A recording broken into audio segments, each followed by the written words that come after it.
साथियों, आपका स्वागत है आपके अपने YouTube चैनल जियो ज्ञान पर।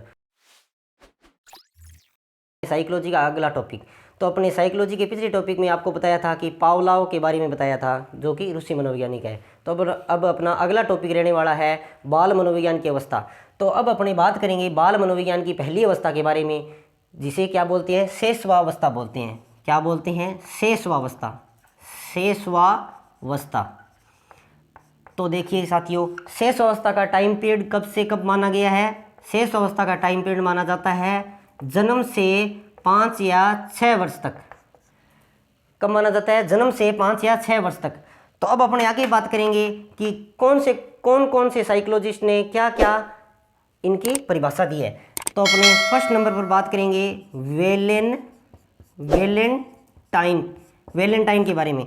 वैलेंटाइन वो मत समझ लेना वैलेंटाइन डे, इस पर ध्यान देना है अपने को, ठीक है। तो वैलेंटाइन ने क्या बोला था शेष अवस्था के बारे में? वैलेंटाइन ने बोला था कि यह क्या है, सीखने का आदर्श काल है। शैशवावस्था क्या है? शैशवावस्था क्या है? सीखने का आदर्श काल है। सीखने का आदर्श काल है। सीखने का आदर्श काल है। तो वैलेंटाइन ने क्या माना कि शैशवावस्था को क्या है, सीखने का आदर्श काल बोला जाता है। अब अपने सेकंड नंबर पर बात करेंगे हरलोक महोदय ने इसके बारे में क्या बताया? हरलोक महोदय मानते हैं कि शैशवावस्था क्या है कि खतरनाक काल और अपीली काल है। क्या मानते हैं? शैशवावस्था क्या है?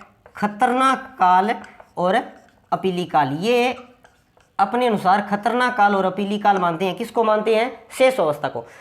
अब अपने आगे बात करें तो आगे थर्ड नंबर पर बात करेंगे अपने आगे जो साइकोलॉजिस्ट थे उन्होंने इसके बारे में क्या बताया। तो देखिए थर्ड नंबर पर अपनी बात करेंगे, किसकी बात करेंगे? आगे जो साइकोलॉजिस्ट थे उन्होंने क्या बताया उसके बारे में। तो आगे है सिगमंड फ्राइड एक साइकोलॉजिस्ट थे, उन्होंने क्या बताया?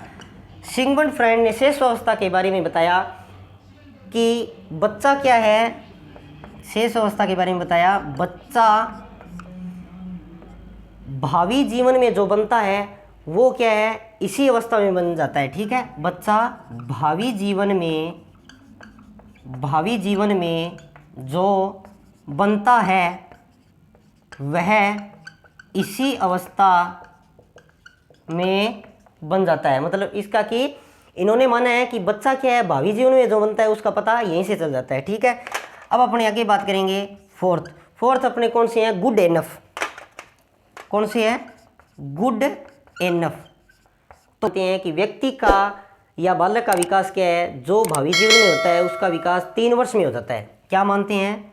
व्यक्ति का जो भावी जीवन में जो विकास होता है वह विकास इन्होंने 3 वर्ष में, यह क्या मानते हैं कि शैशवावस्था के अंतर्गत बच्चे का या व्यक्ति का भावी जीवन में जो विकास होता है वो क्या है कि 3 वर्ष में हो जाता है। अब अपने आगे बात करेंगे कि शैशवावस्था के उपनाम क्या है, शैशवावस्था को किन किन नाम से जाना जाता है। तो कॉम्पिटिटिव एग्जाम में कई बार क्वेश्चन पूछा जाता है कि शैशवावस्था के उपनाम से क्वेश्चन आता है। तो अब अपने आगे बात करेंगे शैशवावस्था के उपनाम।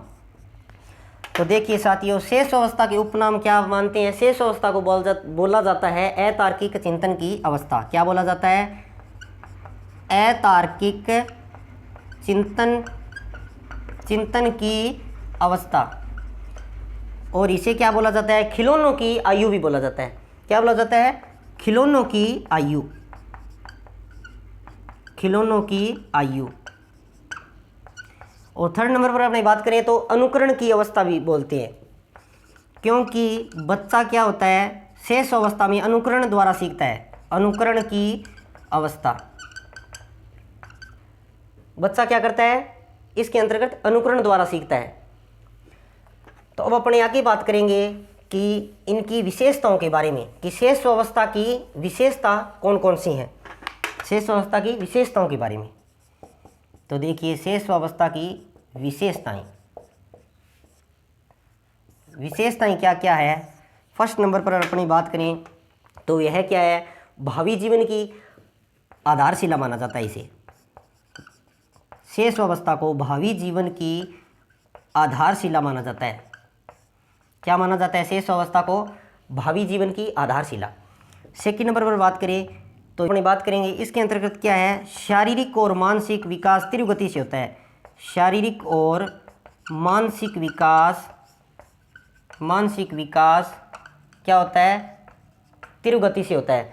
अब अपने आगे बात करें तो इसको क्या बोला जाता है? आत्म प्रेम की भावना। इसमें क्या है? आत्म प्रेम की भावना विकसित हो जाती है और इसके अंतर्गत बच्चा क्या है? तीव्र गति से सीखता है। क्या करता है? बच्चा तीव्र गति से सीखता है। तो अपने को यह ध्यान रखना है, विशेषताओं के अंतर्गत क्या क्या आएगा? शेष अवस्था की विशेषता के अंतर्गत आएगा कि बच्चा क्या है? भावी जीवन की आधारशिला को मानता है। ठीक है। और शारीरिक और मानसिक विकास इसका क्या है? तीव्र गति से होता है और आत्म प्रेम की भावना बोला जाता है इसे, और बच्चा तीव्र गति से इसी अवस्था में सीखता है।